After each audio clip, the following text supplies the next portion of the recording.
नमस्कार, स्वागत है आपका। आप देख रहे हैं बड़ी खबर। मैं आपके साथ तहसीन फातिमा। इस बीच सिद्धार्थनगर से खबर मिल रही है, उसका रुख कर लेते हैं। दरअसल L2 हॉस्पिटल में 4 मरीजों की मौत का मामला सामने आया। कोरोना मरीजों की मौत से स्वास्थ्य विभाग में हड़कंप मचा हुआ है। सूचना के बाद फोर्स के साथ अस्पताल डीएम पहुंचे। परिजनों ने अस्पताल स्टाफ पर लापरवाही का आरोप लगाया है। परिजनों ने अस्पताल स्टाफ पर लापरवाही का आरोप लगाया। परिजनों ने कोरोना वार्ड में अव्यवस्था का वीडियो भी वायरल किया है। ऑक्सीजन की कमी के कारण मरीजों की मौत हुई है, परिजनों का कहना है। डीएम ने मृतकों के परिजनों के आरोपों को नकारा है। अस्पताल में ऑक्सीजन की कमी नहीं है, डीएम ने ये कहा है। हृदय गति रुकने से मरीजों की मौत हुई है।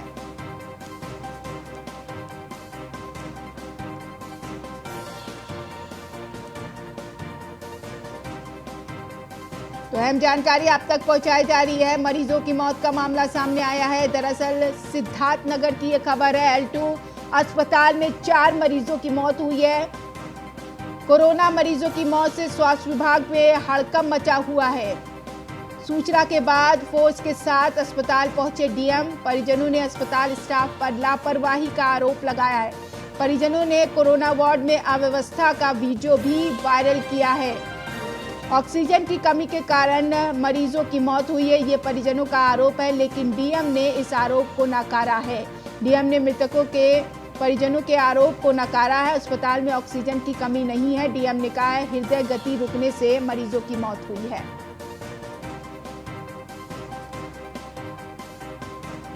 तो हृदय गति रुकने से मरीजों की मौत हुई है, ये डीएम का कहना है। लेकिन परिजन यहां पर आरोप लगा रहे हैं कि ऑक्सीजन की कमी से मौत हुई है मरीजों की।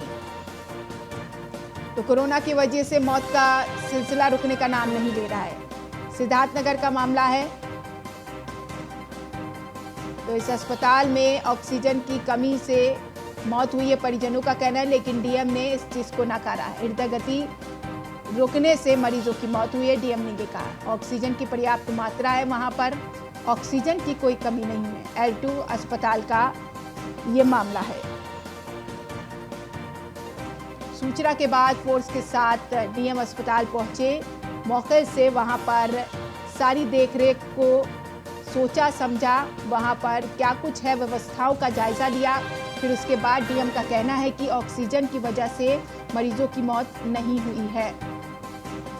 डीएम ने मृतकों के परिजनों के आरोप को खारिज किया है। उन्होंने कहा है कि ऑक्सीजन की कमी से मौत नहीं हुई है, हृदय गति रुकने से मरीजों की मौत हुई है।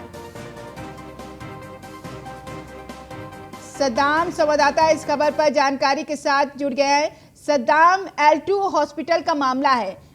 परिजनों का आरोप है कि ऑक्सीजन की कमी से यहां पर मरीजों की मौत हुई है, लेकिन डीएम का तो कुछ और कहना है, हृदय गति रुकने से मौत हुई है। जी बिल्कुल, देखिए आपको बता दें कि सिद्धार्थनगर जिले में MCH विंग वार्ड L2 में बने आज 4 मरीजों की मौत का एक वीडियो सोशल मीडिया पे वायरल हो रहा है, जिसमें देखा जा रहा है कि 3 मरीज L2 के वार्ड में के बेड पे पड़े हैं, एक मरीज बाथरूम में पड़ा है। वीडियो वायरल होने के बाद मौके पे जिला अधिकारी दीपक मीणा भारी फोर्स के साथ पहुंचे और वहां छानबीन शुरू कर दी, क्या वजह है मौत की। वहीं परिजन आरोप लगाते हुए जिला प्रशासन पर आरोप लगा रहे हैं कि जो मौत हुई है उनके परिजनों की, वो ऑक्सीजन की कमी से हुई और वहां पे जो डॉक्टर थे उनकी लापरवाही से ये मौत हुई है। हालांकि वहीं इस पूरे मामले पे जिला अधिकारी का कहना है कि ये जो मौत हुई है वो उनको ज्यादा दिक्कत थी, सांस लेने में दिक्कत थी, हृदय गति रुकने से मौत हुई है। जी, लेकिन डीएम ने तो साफ नकार दिया कि ऑक्सीजन की वजह से मौत नहीं हुई है। परिजनों का क्या कुछ कहना है? क्या अभी स्थिति नियंत्रण में है? जी बिल्कुल, देखिए आपको बता दें कि परिवार के लोग लगातार वहां पे कई घंटे से जमे हैं और प्रशासन पे यही आरोप लगा रहे हैं कि जो उनके परिजन का मौत हुआ है वो वहां पे जो डॉक्टर थे, जो लोग कर्मचारी थे, उनके लापरवाही और ऑक्सीजन की कमी से मौत हुआ है। लेकिन डीएम साफ तौर पे ये कह रहे हैं कि जो मौत हुई है, मौत की वजह हृदय गति रुकने से। हॉस्पिटल प्रबंधन क्या कुछ कह रहे हैं इस पूरे मामले पर? जी देखिए, अभी हॉस्पिटल प्रबंधन के कोई जिम्मेदार आगे आ नहीं रहे। हालांकि जिलाधिकारी ने साफ तौर पे कहा है कि इस पूरे मामले की जांच कराई जा रही है, जो भी दोषी पाया जाएगा उसके खिलाफ सख्त से सख्त कार्रवाई की। ठीक है सद्दाम, जांच का विषय है, जांच के बाद ही पता लग पाएगा कि ऑक्सीजन की वजह से मौत हुई या फिर हृदय गति रुकने से मौत हुई है। देखिए, मॉर्निंग में खबर मिली थी जिसमें 4 पेशेंट्स की डेथ L2 फैसिलिटी में आज हुई हैं, जिसमें कोई भी ऑक्सीजन की कमी से नहीं हुई है, बट परिजनों ने अपनी शिकायतें और वो कही गई हैं, वो मेरे द्वारा सुनी गई हैं। यहाँ पे जो बॉडीज़ हैं उनको भी सही तरीके से प्रोटोकॉल के हिसाब से डिस्पोज ऑफ किया जा रहा है। मैं, कप्तान साहब, CMO साहब, सभी वरिष्ठ अधिकारी सुबह से यहाँ पे हैं और इंश्योर कर रहे हैं। और कहीं भी किसी भी लेवल पे अगर किसी ऑफिसर या किसी के द्वारा लैप्स किया गया है या कोई भी रिस्पॉन्सिबल बिहेवियर रहा है तो उसमें फिर कड़ी कार्रवाई भी होगी। और यही चीज़ मैंने प्रेस को ऑलरेडी भी पहले बता दी गई। 4-5 लोगों से ऊपर, मतलब 5, कुछ लोग 5 बता रहे हैं, कुछ लोग 6 बता रहे हैं। और सब लोगों का यही कहना है कि जो भी हुआ है सबकी लापरवाही से हुआ है। कोई भी डॉक्टर केवल ऑक्सीजन किसी तरह से, अगर किसी का लग पा रहा है, किसी नहीं लग पा रहा है, उसके अलावा ना तो कोई सुई, ना तो कोई दवा। और जो भी परिजन अपने लोगों को एक कोई दे रहे हैं कि ले जाइए खा लीजिए, कुछ सामान प्रोवाइड करा रहे हैं, वहाँ पर रख रहे हैं, वो भी वहाँ देखिए बाहर रखा हुआ है, ना कोई वहाँ पहुँच रहा है, ले जाके अंदर फेंक दे रहे हैं। मरीज के पास कोई जा ही नहीं रहा है। प्रशासन का ये कहना है कि यहाँ पे ऑक्सीजन पर्याप्त है, ऑक्सीजन की कमी से मौत नहीं हुई। ऑक्सीजन की कमी से मौत नहीं हुई है। यहाँ जितने लोग हैं सब लोग ये कहें किसी के मुंह में ऑक्सीजन ही नहीं था। जितने लोग थे, हम लोगों से कहा गया आप लोग जाइए। सर, हमारे ससुर जी थे, ये अहमद बनिया घर है, उनको हम कल एडमिट करवाए थे। कुछ ज़्यादा दिक्कत नहीं थी, थोड़ा ऑक्सीजन का प्रॉब्लम था। कल हम यहाँ पे करवाए, पानी हमसे मांगे 3 बजे, हम 3 बजे रख के गए, वो पानी पहुँचा। जब शाम को हम रात को 7 बजे खाना लेके आए तब तक पानी वहीं रखा हुआ था। उसके बाद फिर हम 10 फ़ोन किए, मधुबनिया चले गए। 10:30 बजे रात को उनको खाना और जो 3 बजे पानी रखा हुआ था वो जाकर मिला। सुबह हम फ़ोन किए, ऑक्सीजन रात में बंद कर दिए थे, इसलिए 6 लोग की 7 लोग की मृत्यु हो गई। और भी बता रहे हैं कि आपके पापा भी आधा घंटा पहले हुए हैं। सब लापरवाही की वजह से हुआ। उनको 12 बजे एडमिट किया गया था, रात को 11 बजे इंजेक्शन लगा कि नहीं।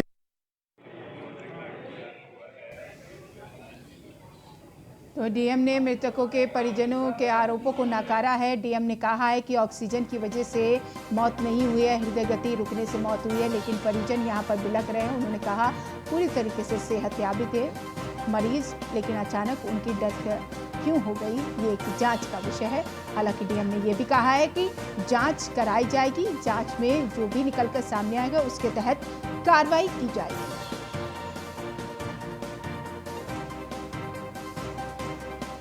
तो कोरोना दिन पर दिन आगे बढ़ रहा है और कोरोना की रफ्तार रुकने का नाम नहीं ले रही। कितनी मौतें हो रही हैं। हालांकि कुछ ऐसे कोरोना हैं जो टेस्ट में भी नहीं पता लग पा रहा है, सिटी स्कैन कराने पर कोरोना की पुष्टि हो रही है। कोरोना हर ऑर्गन्स पर अटैक करता है, ये जान लीजिए। कोरोना बहुत ही घातक बीमारी है और यही वजह है आपसे बार बार अपील की जाती है कि कोरोना वायरस से बचिए, 2 गज की दूरी बनाकर रखिए, मास्क पहन कर रखिए, हर बार सैनिटाइज करिए हाथ, ताकि आप इस इन्फेक्शन से बच सकें।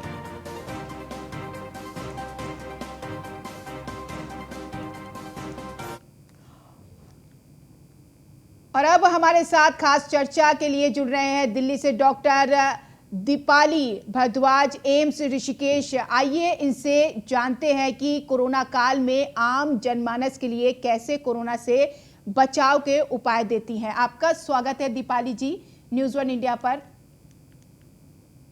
पता नहीं भैया, मगर स्क्रीन पे तो आ नहीं रहा ना। दीपाली जी आप सुन पा रही हैं? दीपाली जी लेकिन आप स्क्रीन पर दिख रही हैं।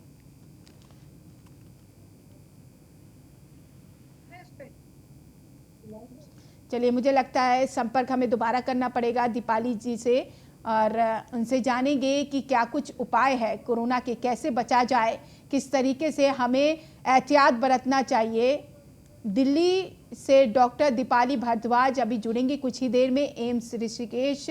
आइए उनसे हम जानेंगे कि कोरोना काल में कैसे बचा जाए और किस तरीके से हमें एहतियात बरता जाए और हमें एहतियात किस तरीके से बरतने की ज़रूरत है। कोरोना हावी हो रहा है, भारत में कोरोना संक्रमितों की संख्या लगातार बढ़ रही है। अब तो कोरोना संक्रमितों की संख्या 2 करोड़ के पार पहुंच गई है, रफ्तार बहुत तेज़ी से बढ़ रही है।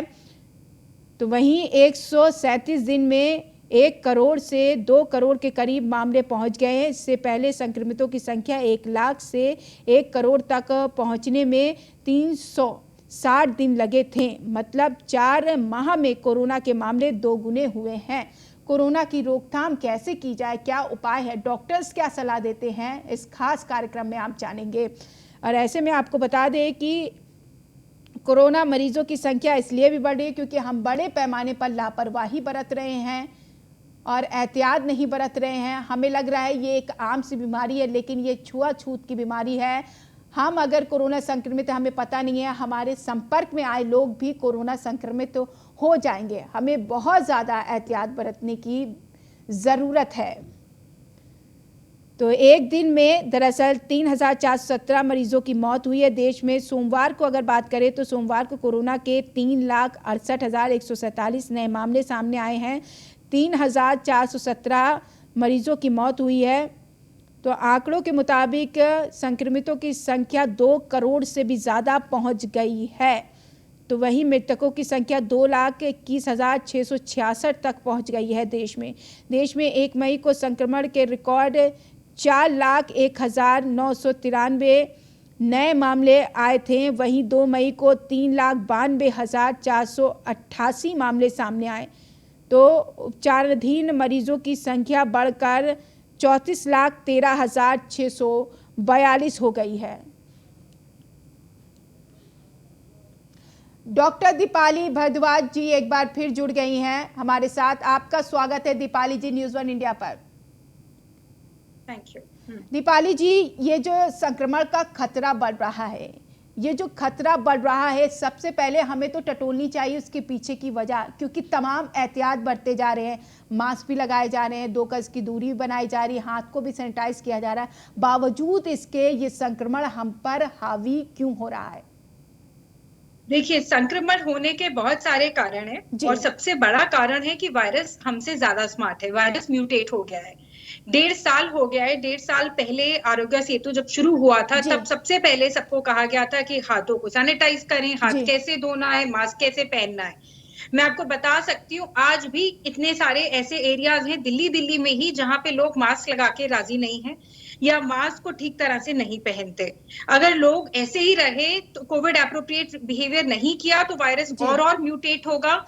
इस बारी जो म्यूटेटेड स्ट्रेन आया है वो ज्यादा घातक है पिछली बारी से। ये एक इंडिया का स्ट्रेन है जो बंगाल से वेस्ट ईस्टर्न इंडिया से हमें मिला है।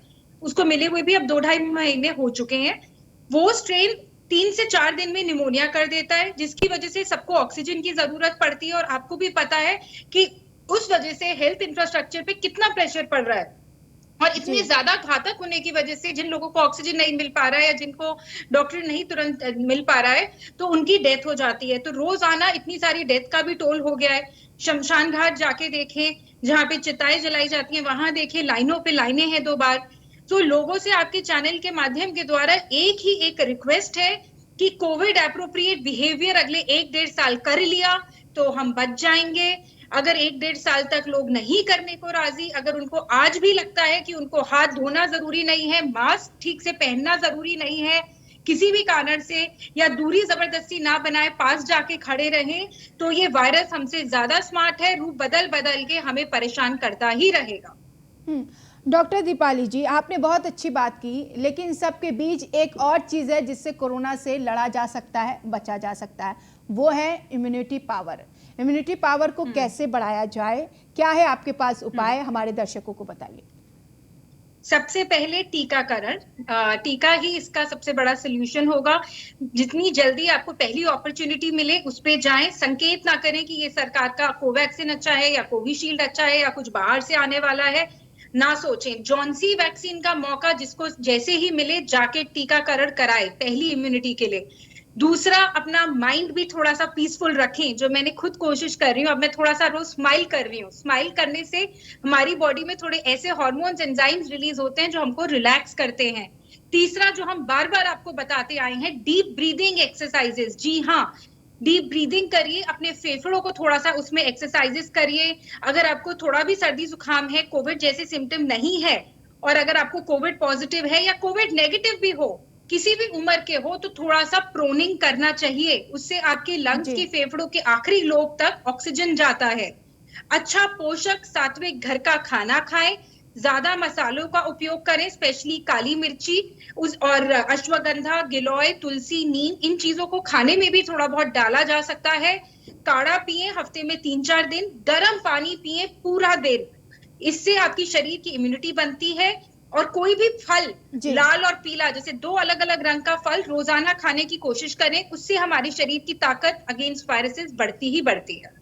ठीक है दीपाली जी, वक्त मेरे पास इतना ही है। बहुत शुक्रिया, आपने कीमती वक्त दिया और छोटे से वक्त में बहुत अच्छी बात बताई है। जो उपाय डॉक्टर दीपाली जी ने बताए हैं वो आप अपने अमल में लाइए, आप कोरोना से बच सकते हैं। कोरोना का बचाव यही है कि मास्क लगा के रखिए, 2 गज की दूरी बना के रखिए और आप ये मत समझिए कि आप तक कोरोना नहीं पहुंच सकता।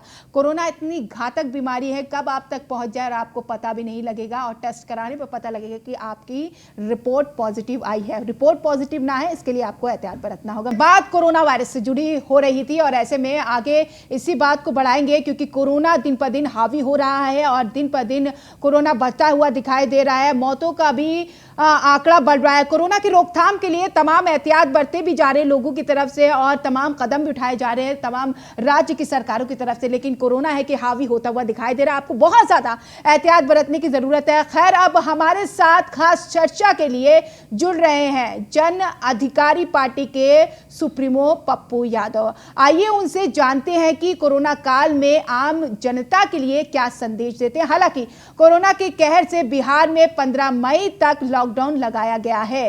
इस पर पप्पू यादव की क्या प्रतिक्रिया है, उनका स्वागत कर लेते हैं। स्वागत है पप्पू यादव जी न्यूज़ 1 इंडिया पर।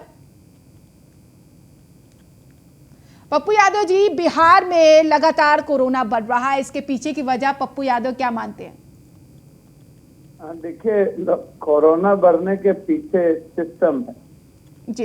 कोरोना के चलते लोग नहीं मारे, सिस्टम चलाता कौन है? Prime minister, PM. आप किसी चीज को उठा करके देखें, अन कंट्री में भी पता था कि कोरोना का दूसरा वेव आएगा, तीसरा वेव आएगा। यूरोप है, अन कंट्री है, अपनी तैयारी करके वो रखे हुए। पहले से वो वैक्सीन की व्यवस्था किए, पहले से वो लोगों को एहतियातन बरतने पर जोर दिया, पहले से उन्होंने बेड की व्यवस्था की, ऑक्सीजन की व्यवस्था की, सिलेंडर की व्यवस्था की, पहले से उन्होंने वेंटिलेटर की व्यवस्था की, सस्ते दवाई की व्यवस्था की। तो जब आप उस चीजों को देखेंगे तो आपको पता चलेगा कि आज लोग ऑक्सीजन के चलते जितने मरे हैं, दवाई के चलते, जितना बेड के चलते, जितना आईसीयू रूम नहीं रहने के चलते, जितना अब लोगों को अस्पताल को जरूरत है 700 सिलेंडर, अब वहां 200 सिलेंडर है। तो 200 सिलेंडर यदि आपके पास होगा और जरूरत है 700 सिलेंडर की, तो हमको भी तो बताएंगे ना आप कि आप 200 सिलेंडर को 700 सिलेंडर के बगैर कैसे पूरा करेंगे। और दूसरी बात, ऑक्सीजन के लिए रॉ मटेरियल नहीं है जी, रॉ मटेरियल कम है और ऑक्सीजन आपको मिलता नहीं है। वेंट को और सिलेंडर को ऑक्सीजन की ज्यादा जरूरत है जी। जब वेंट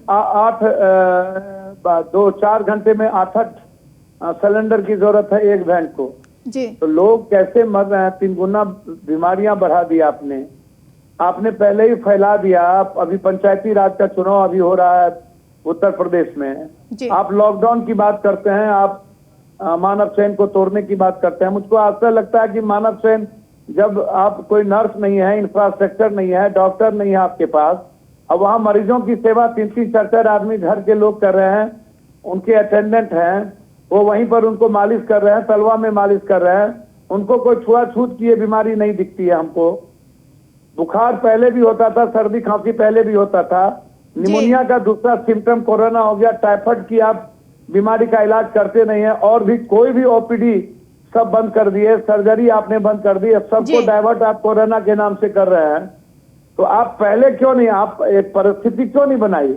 आप अल्टरनेट डे बाजार खोलते, आप एहतियात लेकिन केंद्र की तरफ से पहले ही कह दिया गया था कि कोरोना की दूसरी वेव आने वाली है, आप तैयारी कर लें। तैयारी तो हम केंद्र को नहीं कह सकते क्योंकि पहले ही आगाह कर दिया था केंद्र ने, क्यों राजवार तरीके से नहीं तैयारी हुई? मुझको तो समझ में नहीं आता, वैक्सीन की तैयारी केंद्र करेगा ना, आप कैसी बात करते हैं?